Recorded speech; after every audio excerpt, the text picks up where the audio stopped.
24 ঘন্টা যে মার্কেট গুলা চলে সৌদি আরবে, এইসব মার্কেটের কাজে না আসাই ভালো বাংলাদেশ থেকে। একবার জানতে চেয়েছিলেন যে মার্কেটের কাজ কিরকম। মার্কেটের কাজ অনেক ভালো। তো যে মার্কেট আপনার 24 ঘন্টা চলে, এইসব মার্কেটে না আসাই ভালো। কারণ আপনার অনেক মার্কেট আছে 12 ঘন্টা ডিউটি, যেটা ওভার টাইম আছে।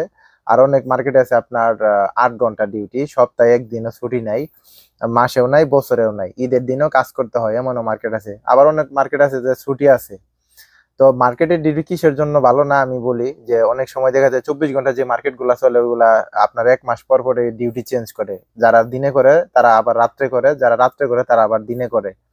তো অনেকেই মার্কেটে আসে হাদিয়ার আশায়, যে সৌদিদের গাড়িতে মাল তুলে দিলে হয়তো 2-4 টাকা পাওয়া যায়, কিন্তু বর্তমানে খুব কমই হাদিয়া পাওয়া যায়, কারণ সৌদিদের ব্যাংক কার্ডের টাকা থাকে। তো যে কারণে ব্যাংক কার্ড দিয়ে লেনদেন করলে দেখা যাচ্ছে যে ওনাদের কাছে খুচরা টাকা খুব কমই থাকে। বর্তমানে আপনি যদি সৌদি আরব আসেন, তাহলে 8 ঘন্টা ডিউটি এইসব কাজে আসেন, অফিস, আদালত, মাদ্রাসা, মানে সরকারি যে প্রতিষ্ঠানগুলো আছে যেখানে সৌদিরা কাজ করে, ওই প্রতিষ্ঠানগুলোতে আসার চেষ্টা করবেন।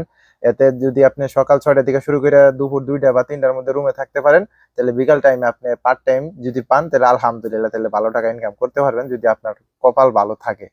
তো মার্কেটে ডিউটি কিরকম, আশা করি উত্তরটা পাইছেন। আসসালামু আলাইকুম।